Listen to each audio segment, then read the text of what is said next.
Israel এবং যুক্তরাষ্ট্রের যৌথ একটা হামলা ইরানের উপর, এটা আসলে খুবই নিন্দনীয় এবং এইটার বিপক্ষে আমরা অবস্থান করছি।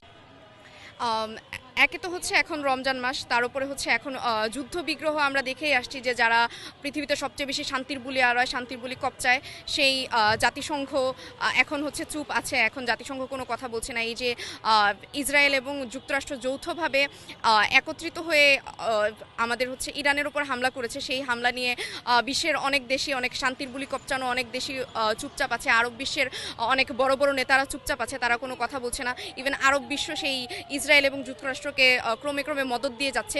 তো এই যে ইসরায়েল এবং যুক্তরাষ্ট্রের যৌথ একটা হামলা ইরানের উপর, এটা আসলে খুবই নিন্দনীয় এবং এইটার বিপক্ষে আমরা অবস্থান করছি এবং তীব্র প্রতিবাদ জানাচ্ছি, ঘৃণা পোষণ করছি।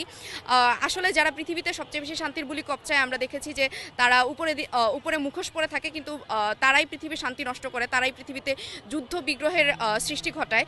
তো বর্তমানে যে ইরানের ওপর যে হামলাটা হয়েছে, সেটা আসলে খুবই ঘৃণ্য একটা হামলা হয়েছে। একটা সার্বভৌম স্বাধীন দেশের ওপরে আরেকটা দেশ কখনোই এসে এভাবে আক্রমণ করতে পারে না। একটা দেশের সর্বোচ্চ নেতাকে তারা মেরে ফেলেছে। তো একটা স্বাধীন সার্বভৌম দেশের উপরে আরেকটা দেশের আক্রমণ, এটা কোনোভাবে কাম্য নয়।